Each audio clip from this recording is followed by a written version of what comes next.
Bajo el puente del troll.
En 1988, apenas un año después de la primera parte, aparece en las carteleras inglesas y después en las carteleras mundiales la película Hellbound, el título de Hellraiser 2.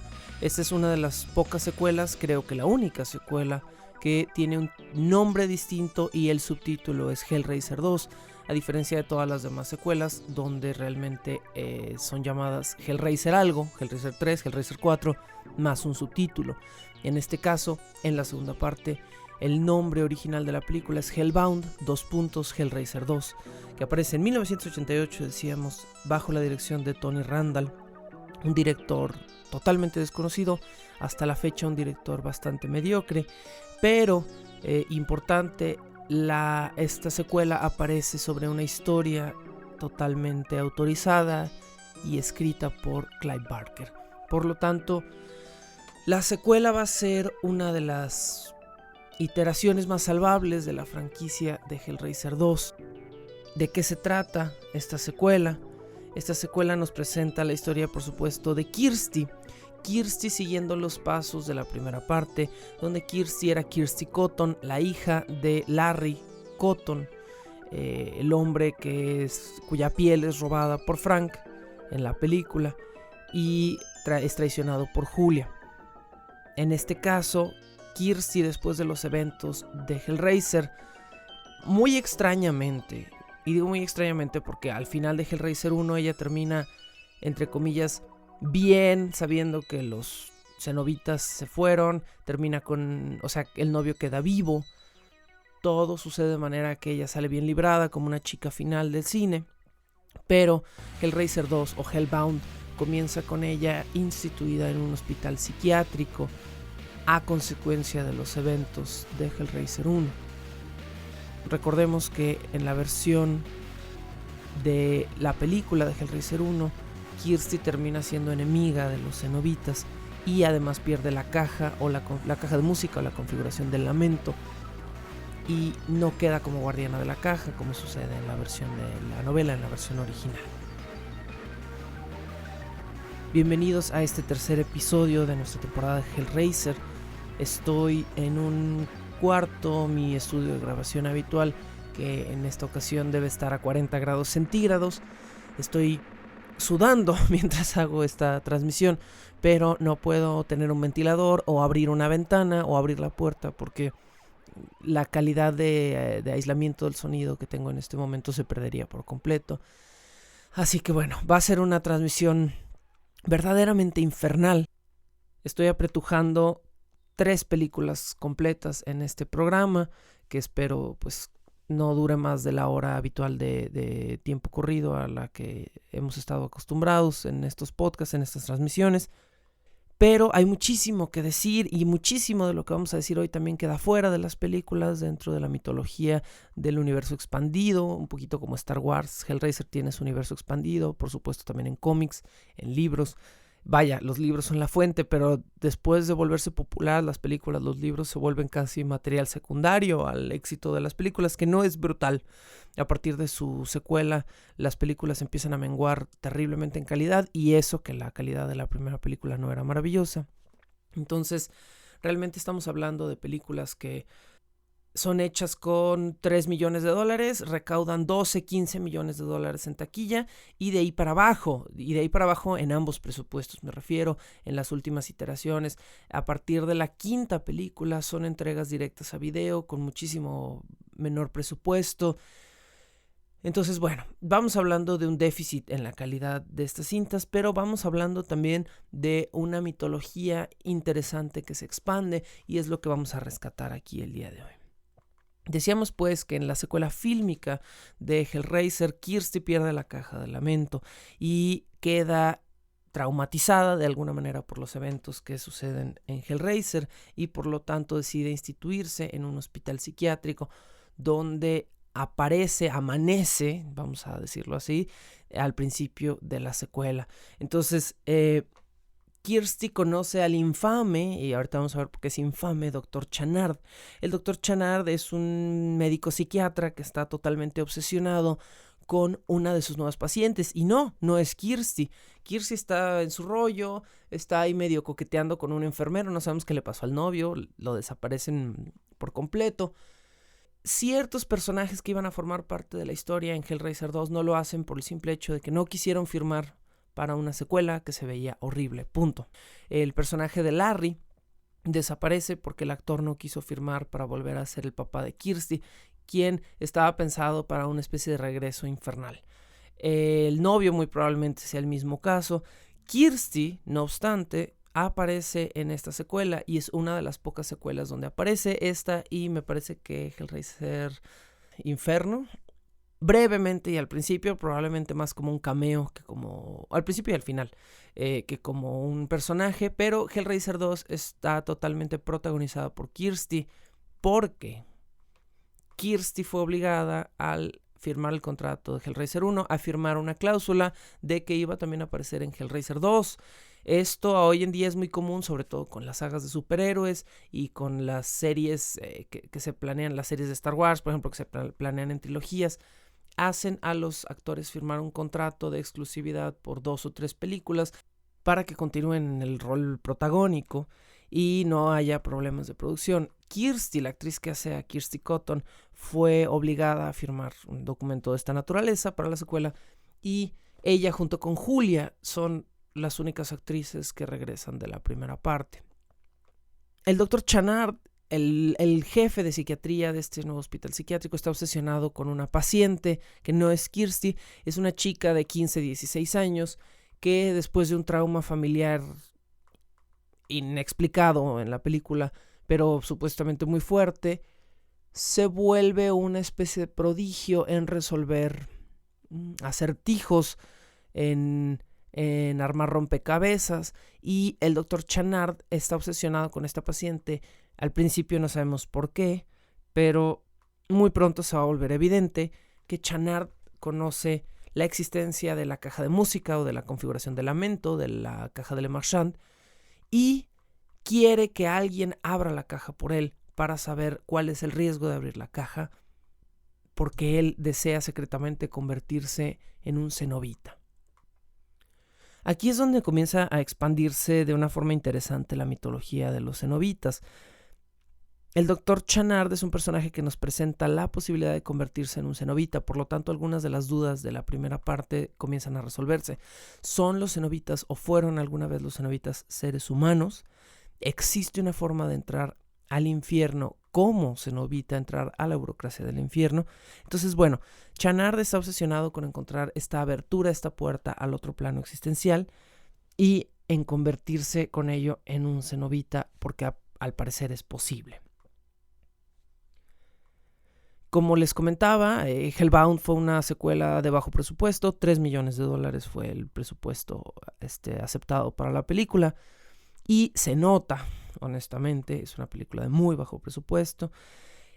No fue un fracaso de taquilla, estuvo cerca de los 15-14 millones de dólares en recuperación, que para una película de 3 millones está maravilloso, se considera un éxito y por lo tanto iba a continuar teniendo secuelas, tuvo 2 más en cine, pero debemos decir que pues Hellraiser 2, con su bajo presupuesto, a pesar de tener una historia de Barker, no es la mejor película del universo, dista mucho de ello, y expande en la mitología de Hellraiser en un aspecto interesante, que es precisamente en el de los cenobitas.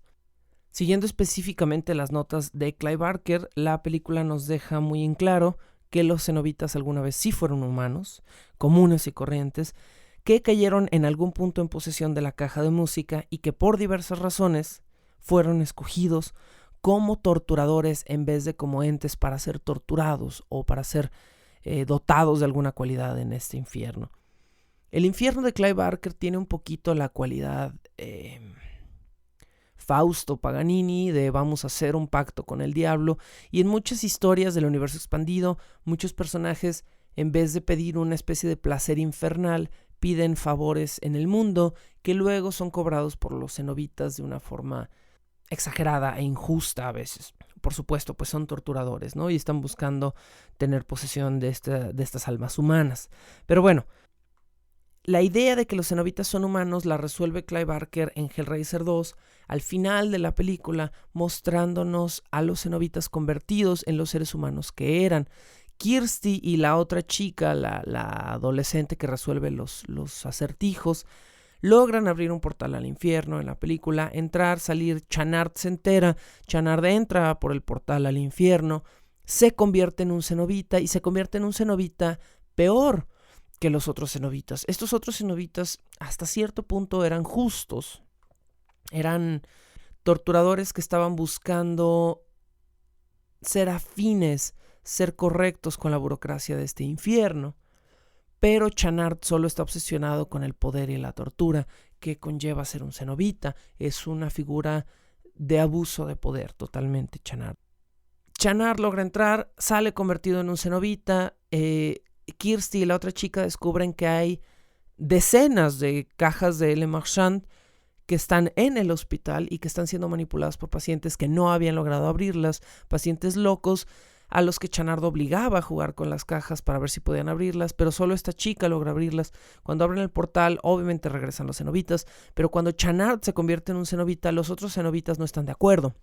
Ellos ya tienen una jerarquía, ellos ya tienen un poder dentro del infierno, y de repente llega este tipo y trata de abusar del hecho de ser un nuevo cenobita.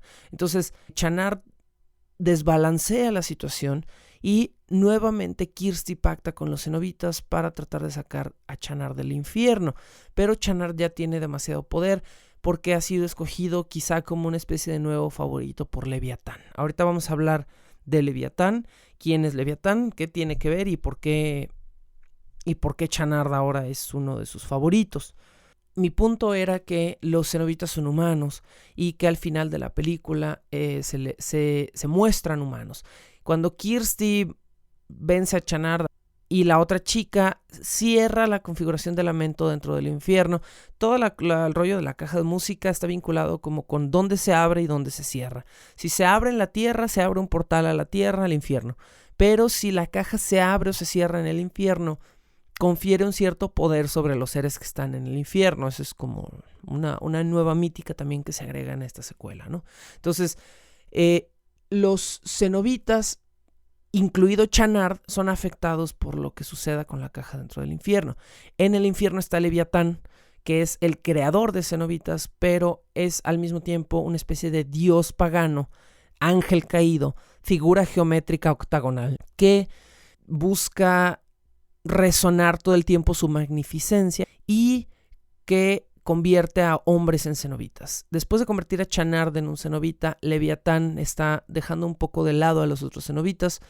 Kirsty hace un pacto con los cenobitas y los cenobitas y Kirsty terminan matando a Channard, y al momento de cerrar la configuración de lamento dentro del infierno, esto lastima a todos los cenobitas y los otros cenobitas también se debilitan y mueren. La cosa, y aquí es donde se pone interesante, es que cuando mueren se convierten en su forma humana y podemos ver que varios de ellos eran simples seres humanos, incluso niños. Está la figura del parlanchín. El parlanchín o the chatterer en inglés es un cenobita que fue alguna vez un niño, del cual no sabemos nada, excepto que su nombre era Jim, y ahora está atrapado dentro del cuerpo deforme y sin labios de uno de los cenobitas más horribles del infierno. Pero bueno, no sabemos por qué este chamaco chiquillo llegó a las mismísimas puertas del infierno a pedir trabajo. El cenobita femenino, por supuesto, pues era una mujer. El famoso cenobita llamado Bola de Manteca, Butterball, es un hombre gordo llamado Laszlo. Y pues por supuesto tenemos a Pinhead. Pinhead, el cenobita más famoso de todos, quien, recordemos, pasa de la novela de ser una mujer con el pubis escarificado a en la película ser un hombre. El hombre descrito como el segundo cenobita en la novela, que tiene escarificaciones cuadradas en el rostro y clavos o agujas clavados en cada uno de los vértices de estas escarificaciones. Pinhead, por supuesto, es un hombre llamado Elliot Spencer. Elliot Spencer muestra su forma humana al final de Hellraiser 2 y esto tenía una finalidad muy específica por parte de Clive Barker. Clive Barker quería hacer hincapié en que los cenobitas no son, o no eran, al menos en un principio, los villanos de la película, sino que desde el principio de la película, desde el principio de Hellraiser 1, los villanos son Julia y Frank, y en este caso en la secuela el Dr. Channard, seres humanos que en su malicia, en su obsesión por poder, son más malvados en esa ambición que los seres que están en el infierno. Porque ellos son los que ambicionan sexo y placer libertino y además inhumano, ¿no? Entonces, bueno, estos son los verdaderos monstruos, son los humanos. Y los cenobitas son simples burócratas que han caído en un puesto, el cual quizá ya no quieran tener, pero ahora deben de mantener hasta que alguien los releve o los mate. El problema que viene con esto es que Clive Barker humanizó a los monstruos. Y esto, a pesar de poder sonar como algo malo, no lo es. Siempre es la mejor forma de hacer un monstruo interesante en una franquicia de cine. Humaniza al monstruo, dale un ancla para que nosotros, como público, nos identifiquemos con él. Y entonces vas a tener un gran monstruo. Los cenobitas, al ser humanizados por Clive Barker al final de Hellraiser 2, se vuelven muchísimo más atractivos como villanos. Pero ¿qué es lo que hace Clive Barker? Los mata. Kirsty cierra la caja en el infierno, destruye a los cenobitas, debilita a Channard y luego asesina a Channard en el infierno. Esto también nos deja otro punto importante. Los cenobitas son mortales. Son seres que viven en el infierno, pero dado que alguna vez fueron seres humanos, son seres que pueden ser lastimados y que pueden ser muertos también. El problema, lo repito, es que al humanizar Clive Barker a los monstruos los hace más atractivos, los mata en su secuela y esto trae un serio problema. La franquicia ahora solo se va a mantener así esos monstruos regresan de alguna manera y se convierte en el eterno problema del terror. Si el villano es atractivo, el villano debe morir y la chica final debe sobrevivir, pero el villano debe regresar. Bueno, comienza a caer en sus propias no reglas, en las reglas que evitaba del terror Clive Barker y a repetirse en arquetipos. Ese es el verdadero problema con la humanización de sus monstruos, que por otro lado es muy buena porque nos da una muy buena mitología. Pinhead, por lo mismo, va a regresar y ese Pinhead va a ser el actor Doug Bradley y no solo Pinhead en estas iteraciones, sino que también representa su forma humana de Elliot Spencer. Elliot Spencer se va a volver una figura central como humano en la mitología y en la mitología del universo expandido de Hellraiser. ¿Quién es Elliot Spencer? Su historia es la de un soldado británico que en 1921 sufre un colapso nervioso a causa de haber participado en distintos combates en las batallas de Flanders y pierde su fe en Dios, pierde su fe en la humanidad, se vuelve un tipo cínico y después de salir de la milicia empieza a buscar un placer hedonista. Él ya sufrió todo lo que podía sufrir, él ya perdió todo el interés que podía tener en querer rescatar o salvar a la humanidad y ahora solo está buscando sentir lo más alejado al sufrimiento que sintió en la guerra en algún lugar. Desinteresado de todo altruismo, Spencer empieza a buscar a través de rumores que escucha en la India esta cuestión de Inglaterra todavía estar metido en la India, lo lleva a la colonia en ese momento y lo lleva a buscar la configuración de Le Marchand, o al menos una, no sabemos cuál, una configuración de Le Marchand en la India. Encuentra la caja, es absorbido por la caja, pero al ser una figura que no está buscando, sí está buscando un placer hedonista como Frank, pero tiene un trasfondo mucho más fuerte y mucho más marcado que Frank. Frank era un tipo que estaba cansado del sexo, mientras que Elliot Spencer es un hombre que está adormecido por la guerra. Ese cambio en el trasfondo va a hacer que Leviatán vea en este ser una oportunidad y lo convierta en uno de sus torturadores. Elliot Spencer se convierte en el cenobita principal o en Pinhead, nombre que hay que recordar Clive Barker odia y nunca le puso, y bueno, deberíamos entonces más bien llamarlo el sacerdote mayor o el cenobita principal.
Hablábamos pues del general de los infiernos Pinhead y de cómo tras ser un soldado británico se convierte en el más grande y más reconocido sacerdote de este infierno, donde rige el poderoso Leviatán.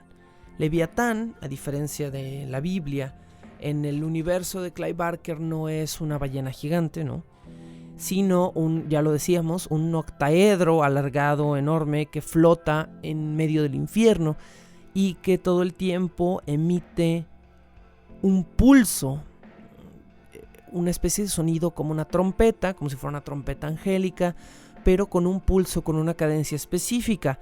Dato curioso, si analizas esto es un dato conocido, yo no me puse como loco a hacerlo, pero si analizan el sonido constante en Hellraiser 2 que hace Leviatán con su trompeta es código Morse para las letras G o D, God. Está todo el tiempo anunciando que él es un dios, o al menos es una especie de dios pagano, de dios infernal, aunque se le considera un ángel caído a Leviatán en esta mitología. Como Leviatán es un octaedro gigante, alargado, cuando se cierra la configuración de Le Marchand dentro del infierno, él también se cierra. Es como si fuera él mismo una especie de rompecabezas tridimensional y se cierra de un octaedro en la forma de un cubo, que es la forma original de donde se copian las cajas de Le Marchand. Entonces aquí tenemos otro punto interesante, que la configuración de Le Marchand fue encargada o fue confeccionada pensando en la forma menos poderosa, en la forma cerrada de Leviatán. Se cree que Leviatán también es un ser milenario pero destructible, lo mismo que sucede como con los cenobitas, que no son dioses sino seres mortales, o sea, son eternos a menos que se les aniquile de alguna manera, ¿no? Y es por eso que dentro de esta mitología se le crea un ángel caído que va a vivir eternamente, pero que si se encuentra una forma de matarlo, de destruirlo, puede ser destruido. Más o menos esto nos vuelve a vincular con el final de Hellraiser 2, que es cuando Kirsty y la otra chica entran al infierno, cierran la configuración de Le Marchand, debilitan a los cenobitas y los destruyen. Los otros cenobitas, incluido Pinhead, quedan destruidos de forma accidental. Channard, que acaba de ser recién confeccionado como un cenobita, se debilita, pero no queda destruido. Está a punto de matar a las chicas, pero Julia, la ex esposa de Larry, reaparece en esta cinta, se enamora de Channard, o más bien Channard se enamora de ella, que es una mujer infernal. Y hay que puntualizar, ¿cómo reaparece Julia? Julia reaparece por medio del colchón donde la mataron. Al igual que Frank, Julia es matada por Frank, no por los cenobitas, pero es llevada al infierno por los cenobitas. Y entonces eso hace que la sangre que dejó Frank en el colchón cuando la asesinó se convierta en un portal, porque ella también está en el infierno. Así que Channard se roba o toma posesión del colchón que estaba anteriormente en casa de Kirsty. Y Channard toma posesión del colchón y utiliza la sangre en el colchón para traer de vuelta a Julia. ¿Cómo? Alimentando el colchón con la carne de pacientes desahuciados, de pacientes locos y infamiliares que nadie iba a extrañar. Channard los encierra en un cuarto con el colchón y el colchón se devora básicamente a estas personas hasta que Julia regresa, vuelve en forma de cadáver a cobrar víctimas. Al final de Hellraiser 2, Kirsty mata a Julia, le arranca la piel, su propia piel que había logrado obtener Julia, no sabemos de qué manera, porque se supone que tenían que robar la piel de alguien y bueno, Julia regresa con su propia piel. Entonces Kirsty le arranca la piel y al final de Hellraiser 2 utiliza la piel de Julia, se pone un pedazo de la piel de Julia en la cara para engañar a Channard, que está a punto de matar a la otra chica, a la chica adolescente que arma los rompecabezas. Besar a Channard en forma de cenobita, que es muy raro todo ese asunto, y apuñalarlo utilizando una efigie de Leviatán, que como es un octaedro puntiagudo, utiliza manera de puñal, apuñala a Channard y luego lo avienta por uno de los bordes, no sé, de la estructura del infierno. Podemos ver cómo decae la mitología de Hellraiser ligeramente. Podemos ver cómo hay muchas cosas que claramente pues no embonan al 100% en el hecho de construir una buena historia, pero de nuevo, hay cosas salvables. Por ejemplo, volviendo a la historia de Pinhead, fuera de las películas, en el universo expandido, podemos rastrear el camino de la caja de música desde que Pinhead era un general hasta después de Frank Cotton y después de Hellraiser 2, y es muy interesante ver por dónde ha pasado la caja. En 1925, la caja cae en un lugar, en una especie de aldea de artesanos paganos que están dedicados a hacer arte y artesanía pagana infernal, llamada la Pensión Venure. Este lugar, con todo su cuestión franchuta que también tiene la caja, es básicamente un aquelarre de adoradores del demonio que pactan con los cenobitas para deshacerse de su líder, un hombre llamado Barzak, y mandarlo al infierno. En 1951, la configuración de Le Marchand cae en manos de un tipo llamado George. George es un tipo que alguien le apuesta que él no tiene la inteligencia para abrir la caja. Alguna figura que sabe cómo funciona la caja le dice, tú eres tan tonto que no vas a poder abrir esta caja. George acepta el reto, logra abrir la caja y para su pesar es llevado al infierno por los cenobitas. Pero en ese arco, en esa historia, George está casado con una mujer que se llama Alma y Alma se queda como una guardiana de la caja. Los guardianes de la caja, ya lo dijimos previamente, son seres humanos que van a quedar en posesión de la configuración de Le Marchand o de una de las configuraciones de Le Marchand después de que los cenobitas hayan venido y se hayan llevado a alguien al infierno. Y estos guardianes de la caja van a ser diversos. Por lo general son figuras femeninas que fueron afectadas por la caja o son figuras masculinas que buscan el poder de los cenobitas pero que no quieren ellos caer en el mismo infierno. Entonces, tiene como estas dos vertientes. Las guardianas de la caja casi siempre son mártires de la caja, y los guardianes masculinos de la caja son hombres malvados que buscan usar la caja para hacer daño. Y vamos a ver cómo aparecen más tarde en la mitología de las películas y por supuesto en la mitología del cómic. En 1990 es un hombre llamado Davis Feldwebel que tiene una especie de trato fáustico, donde él quiere convertirse en un gran artista plástico y adquiere una configuración de Le Marchand para pedirle a los cenobitas no que le den placer, sino que le den el poder de crear un arte que le dé reconocimiento y que le dé dinero. Los cenobitas pactan con Davis y hacen que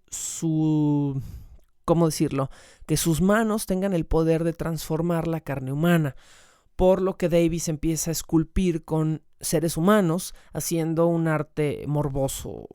Y después, a manera de cobro, los cenobitas lo convierten en una pintura en la que está atrapada el alma de Davis en constante sufrimiento. Decíamos entonces que al final de Hellraiser 2, pues Kirsty cierra la caja en el infierno, las chicas estas sobreviven, cierran la entrada al infierno y los cenobitas mueren hasta Hellraiser 3, Hell on Earth, 1992. Hellraiser 3, que por cierto, dato curioso, alguna vez iba a ser dirigida por Peter Jackson, que afortunadamente para Peter Jackson declinó mal para la película. Hellraiser 3 se convierte en la peor película de toda la franquicia si no contamos Hellraiser 9, que nunca contamos, de la cual no vamos a hablar y que no importa. Hellraiser 3 es apabullantemente mala, no la vean si pueden evitarla. Y a estas alturas la franquicia de Hellraiser ya está totalmente perdida de su rumbo. ¿Por qué? Porque ya había cerrado. Clive Barker ya había querido dar un cierre definitivo a la historia de Kirsty y los cenobitas. No fue el mejor de los cierres, pero Clive Barker dijo, bueno, ahí le dejamos.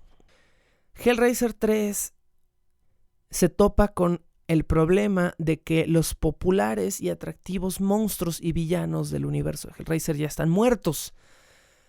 Y tiene que tratar de componer el error. Esto es un poquito como lo que le pasó a Nightmare on Elm Street 2 o Pesadilla en la calle del infierno 2, donde, bueno, Freddy ya estaba muerto, pero no estaba muerto, pero sí estaba muerto. Entonces, ¿qué hacemos con Freddy? Bueno, hay que revivirlo, pero hay que revivirlo sin que aparezca en la primera parte de la película, porque toda esa parte de la película se va a tratar de saber cómo va a regresar Freddy a este mundo o al mundo en el que habitaba, ¿no? Entonces, entre Freddy Krueger 1 y Freddy Krueger 2 dan el mismo salto que da Hellraiser 2 a Hellraiser 3, pero Hellraiser 3 lo hace terriblemente mal.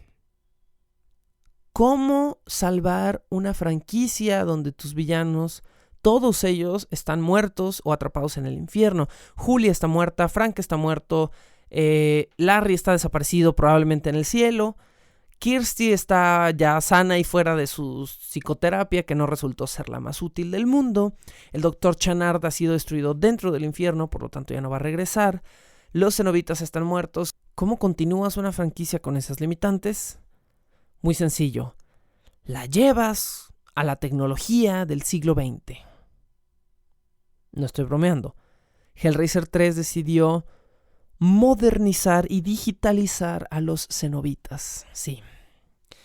Esto es un horror de los años 90 que veíamos en distintas franquicias, donde entidades de terror pasaban a ser entidades tecnológicas por una u otra razón. A Pinhead le va a pasar más de una vez, en unas ocasiones peor que en otras. Esta es la peor de todas, pero Hellraiser 3 Hell on Earth decide que Pinhead debe ser modernizado y llevado al siglo XX, y qué mejor manera de hacerlo que volviendo tecnológica la película. Entonces, bueno, Puerta al Infierno, nombre en español de esta cinta, nos pone como protagonista no a Kirsty, sino a una reportera rubia que no tiene absolutamente nada que ver con la franquicia, y esta reportera está buscando resolver un caso de un asesinato que está vinculado con el dueño de una discoteca. Este dueño de la discoteca es un fulano nefasto, es un megadush, joven, adinerado, que no sabe qué hacer con su dinero más que gastarlo en cocaína y mujeres, y es una especie de coleccionista kitsch de arte, y decide comprar una pieza, este chico dueño del club nocturno, en una tienda de antigüedades, y esta pieza es una columna de concreto de la cual salen rostros, entre los cuales está el rostro del mismísimo Pinhead. Este protagonista lo que ignora es que la columna es una especie de fetiche, de efigie de piedra que va a hacer que Pinhead regrese a este mundo. Pinhead no está muerto, a diferencia de sus otros cenobitas que sí están muertos, aunque algunos van a regresar en versiones alternas. Pinhead está muerto, pero su alma, su espíritu de Elliot Spencer permanece dentro de esta efigie. Y ahora, porque Pinhead fue destruido, está enojado. Bueno, aquí esto es totalmente ridículo porque Pinhead, tras su muerte, no debería tener ningún problema ni ninguna venganza. Cuando Pinhead muere al final de Hellraiser 2, está agradecido con Kirsty porque ha sido liberado de un cargo que lleva años tratando de ejercer como un torturador horrible. Entonces es muy extraño que ahora de repente tenga un problema porque alguien lo mató. Bueno, de nuevo, son las inconsistencias horrendas de la franquicia de Hellraiser que ensucian una muy interesante y bonita mitología. Pinhead comienza a buscar ejercer una influencia sobre el nuevo poseedor de la estatua o de la escultura donde su espíritu está atrapado, y comienza a obsesionar a este chico nefasto, al dueño del club nocturno, para que le consiga víctimas. Este hombre busca mujeres con las cuales pasar una noche de sexo fácil y después de acostarse con ellas, las empuja hacia la estatua donde Pinhead, de manera literal, se las come. Ok, ¿por qué no? Les recuerdo que esta es la peor entrega de toda la franquicia, y cuando Pinhead comienza a obtener suficiente poder para liberarse de la piedra en la que su espíritu está contenido, busca una nueva banda de cenobitas que lo acompañen en su empresa de volver a regresar el mal a la tierra, porque tiene una especie de venganza ridícula que no debió haber tenido, y sin ninguna justificación, solo porque sí, convierte a los amigos de la reportera que está tratando de investigar el caso y que ahora está involucrada con la situación de Pinhead, los convierte en sus nuevos cenobitas. Este bonche de nuevos cenobitas serán llamados en la mitología pseudo-cenobitas porque no son personas que fueron al infierno y sufrieron. Son personas que fueron elegidas al azar por un subordinado del infierno para convertirse en sus lacayos. Entonces son considerados pseudo-cenobitas y son cenobitas tecnológicos. Es horrible, es horrendo. Uno es el mejor amigo de la protagonista, que es un camarógrafo de televisión, el cual queda fusionado con su propia cámara de televisión, si lo pueden creer, y se convierte en el hombre cámara. No es broma. Es estúpido, pero no es broma, lamentablemente. Otro se fusiona con un pistón mecánico. Tampoco es broma. Y una más es una mujer que es la exnovia del chico del club nocturno, cuya única cualidad era que era una muy asidua fumadora y ahora escupe humo por la garganta cuando habla. Y el otro es un hombre que arroja CDs del pecho como un estéreo de carro. CDs, discos compactos. Bueno, me cuesta hablar de Hellraiser 3 porque es una mella terrible en la armadura interesante de mitología que sí es Hellraiser. La alegre banda de nuevos cenobitas, pseudo-cenobitas tecnológicos de Pinhead sale al ataque lanzando CDs, grabando cosas, pistoneando cosas y llenando cosas con olor a tabaco, porque la otra cenobita no hace mucho más. Y no puedo decir nada positivo de esta secuela, excepto que expande sobre la mitología de Elliot Spencer, y ese es un punto muy interesante.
Clive Barker tenía toda la intención de expandir sobre la mitología del pasado de Elliot Spencer en Hellraiser 2.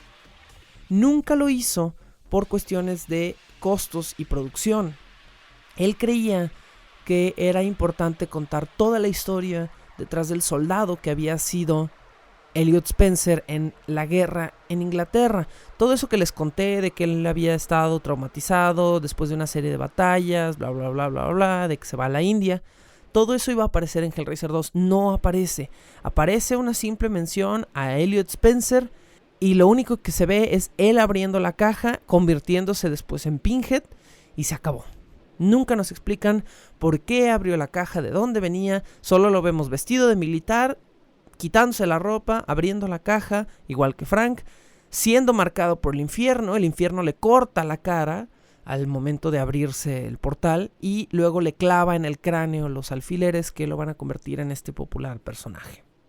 El único pequeño acierto de Hellraiser 3, Hell on Earth, es una escena ridiculísima donde en serio Elliot Spencer y la mujer hablan en un campo de flores con un filtro naranja horrendo.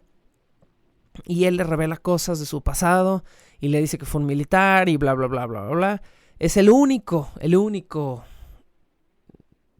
diminuto acierto que tiene Hellraiser 3. Fuera de eso, la película solo repite fórmulas y básicamente es la misma trama con el mismo final. Los cenobitas son destruidos, Pinhead es regresado al infierno, la chica final rubia sobrevive y todo se resetea, se reinicia una vez más hasta Hellraiser 4 Bloodlines. Hellraiser 4 Bloodlines de 1996 es una de las mejores entregas de Hellraiser, a diferencia de Hellraiser 3. A mí me gusta mucho, a pesar de que pues, es una película de baja calidad y vaya, lo hemos dicho que la barra es baja. Si Hellraiser 1, 2 y 3 son películas de bajo presupuesto, Hellraiser 4 lo es todavía más, pero trata de contar una historia más ambiciosa. Dicen por ahí que cuando una franquicia que no empieza en el espacio viaja al espacio, lo hace porque ya está perdida y no tienen ideas. Hellraiser 4 Bloodlines hace exactamente eso. No obstante, logra salvar un poquito su historia y contarnos mucha de la mitología que se va a volver interesante para la trama. Bloodlines comienza en el siglo XXII, ¿sí? En el siglo XXII, en una nave espacial con un doctor pelón que está tratando de usar un robot tipo cortocircuito para abrir la configuración de Le Marchand y traer del infierno a Pinhead adentro de una prisión de vidrio para poder enviarlo definitivamente al infierno. O sea, lo quiere traer de vuelta para quitarle su pasaporte. Vaya. ¿Y quién es este protagonista? Es un descendiente directo del mismísimo Le Marchand, del creador de la caja, que está tratando de deshacer el error que cometió su antepasado en el siglo XVIII. Me parece que sí es XVIII. Sí es el siglo XVIII cuando comienza esta historia. Entonces, Bloodlines es exactamente eso. Son las líneas de sangre de Le Marchand. Son los hijos, los sucesores de Le Marchand, el creador de la caja. Y Bloodlines nos cuenta 3 historias en 3 momentos distintos de la historia, comenzando en el siglo XVIII, continuando en el siglo XX y terminando en el siglo XXII, específicamente en el año 2127. Agradezco de todo corazón que a nadie se le ocurrió ponerle a esta película Hellraiser 2127, porque hubiera sido lo más ridículo. Honestamente, Bloodlines no es un mal título, dentro de lo que cabe. La primera historia que se nos cuenta en la película es la historia del juguetero Le Marchand en el siglo XVIII, donde un libertino tipo Marqués de Sade, totalmente inspirado en Marqués de Sade, confiesa a Clive Barker, le encarga que construya la caja de música bajo las indicaciones que este nigromante, es un maestro de la magia negra, le encarga que construya la configuración de Le Marchand, inspirado quizá en Leviatán mismo, en la forma menor de Leviatán, y Le Marchand construye un juguete perfecto que después es aderezado con magia negra. A Le Marchand se le paga su trabajo, pero Le Marchand ve algunas cosas extrañas en el castillo, en el chateau, en la mansión donde lo llaman, y decide regresar esa misma noche a hablar con el dueño de la caja, pero esa misma noche se encuentra que el dueño está teniendo una especie de cena erótica con una chica que después se va a convertir en un personaje importante en la mitología de Hellraiser, y esta chica es asesinada de forma brutal a manera de sacrificio para darle vida al portal de la caja de música. Le Marchand se da cuenta de eso, trata de ayudar a la chica, pero es asesinado por uno de los secuaces del libertino que asesina a la chica para el sacrificio, y Le Marchand muere dejando un heredero, un hijo varón, que va a continuar con su línea de sangre en la historia. Ese heredero varón se va a convertir, después de varias generaciones en el siglo XX, en un arquitecto llamado Merchant, obviamente una deformación del apellido Marchand o Le Marchand del francés. Toda esta mitología es muy simple, pero tiene una resonancia interesante, ¿no? Un juguete, una caja de música que cuando juegas con ella y la abres, es tu curiosidad lo que te lleva a abrir las puertas del infierno. Puedes pedir algo, pero tienes que dar algo a cambio, y ese algo que das casi siempre es peor de lo que pides.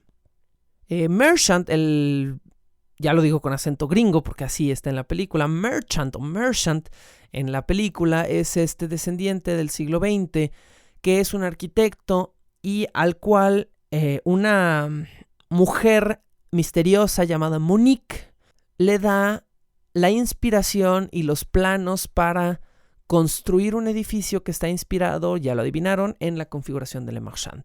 Entonces, este arquitecto luego se entera de que Monique es un demonio, es el demonio original de la caja. Es la mujer que fue muerta en el siglo XVIII y que ahora regresa a manera de espíritu para tratar de reabrir un portal desde el infierno y poder escapar de este infierno. Y se manifiesta en una forma corpórea, temporal, para poder tener relaciones carnales con Merchant y inspirarlo a construir esta salida definitiva del infierno. Cuando Merchant construye esta salida del infierno, también construye un nuevo portal para que salgan y aparezcan nuevos cenobitas. Pinhead, por supuesto, hace su regreso en Bloodlines y nuevamente comienza esta conversión de seres humanos no torturados, no torturadores que estaban buscando la configuración, sino de pseudo cenobitas que no tienen por qué ser convertidos en cenobitas, pero lo son para cumplir los caprichos de Pinhead. Entonces se empieza a dar un Pinhead versus Monique, la demonio contra el sacerdote del infierno, y Pinhead termina convirtiendo a distintos seres humanos que están dentro del edificio creado por Merchant, un par de policías que son gemelos, que crean un par de cenobitas gemelos, un perro guardián, bueno, todo tipo de cosas terminan siendo convertidas en cenobitas en esta película, y termina siendo un enfrentamiento entre Monique y Pinhead y Merchant, que trata de, en el presente, destruir a Pinhead. Al no lograrlo, pues obviamente sabemos que Pinhead sigue vivo, sabemos que va a seguir su maldad, pero finalmente en la historia, en el año 2127, son 3 años específicos en los que ocurre la historia. 1796, 1996 y 2127 son los 3 años. El punto aquí era que Clive Barker seguía involucrado en la franquicia y quería ya definitivamente poner un punto final a todo esto. Ya estaba harto, ya no quería continuar con la franquicia. Vamos a matarlos a todos, así que vamos a cerrar la historia de Pinhead en el futuro. Error, porque dejó mucho espacio del presente para que continuara. Y obviamente no fue una secuela definitiva, porque pues hay 5 secuelas más directas a video que todavía tiene esta franquicia, no contando Hellraiser 9. Así que finalmente en el año 2127 el Dr. Merchant, el nieto de Le Marchand, en el futuro, que es una especie de doctor calvo futurista con un traje como de maestro de Tai Chi, su nave es abordada por policías intergalácticos. Estos policías mueren a manos de Pinhead y una de las policías que interroga al Dr. Mershant del futuro descubre que él solo tiene buenas intenciones, le ayuda a encerrar a Pinhead nuevamente en su prisión, se salen de la nave espacial. Sí, yo sé que todo esto suena totalmente ridículo, y la nave espacial es una estructura arquitectónica que representa a la configuración de Le Marchand. Entonces, cuando se escapan de la nave y la transforman, se convierte en una caja que se cierra y después vuelan la caja ya que está cerrada para que nadie más pueda volver a sacar a Pinhead del infierno. Entonces, por supuesto que también Bloodlines tiene su lado ridículo en esta franquicia, pero nos da todo este toque siglo XVIII del origen de la caja, y entonces podemos empezar a hilvanar una historia no bonita, llena de horrores, pero muy interesante y muy específica del origen de toda esta mitología.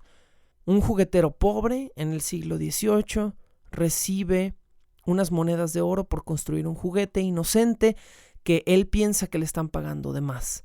Hace una obra de arte y la entrega a un mago nigromante libertino que sacrifica a una mujer a la caja para convertir este juguete inocente en un portal al mismísimo infierno, creando el primer prototipo de un portal infernal que será reproducido de diversas maneras en el futuro, con diversos y distintos sacrificios, y que se convertirá en un objeto de misterio en decenas de historias de terror que se pueden ir repitiendo con distintos cenobitas. Estas cajas eventualmente atraerán a ciertos tipos de personas que se convertirán en los torturadores del infierno, y estos torturadores a su vez atraerán a personas ilusionadas con la posibilidad de sexo o poder o placer para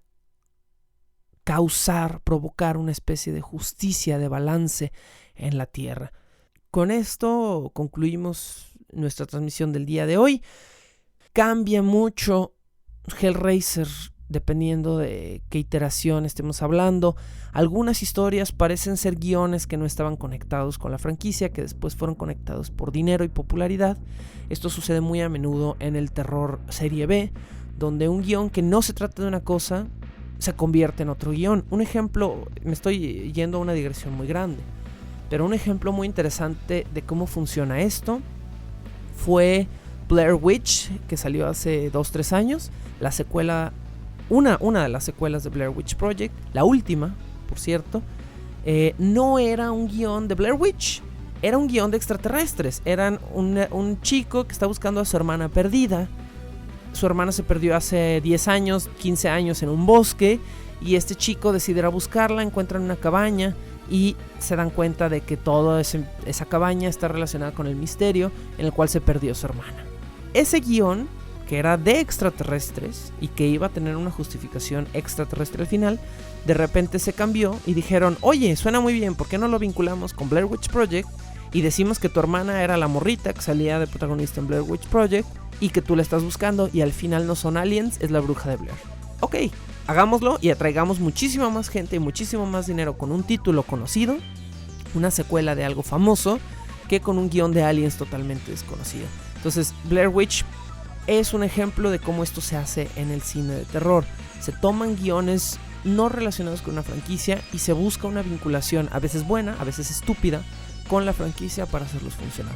Esto va a suceder en varias ocasiones en el futuro con Hellraiser. Hellraiser tiene buenas películas dentro de los años siguientes. Hellworld no es para nada una de las peores entregas.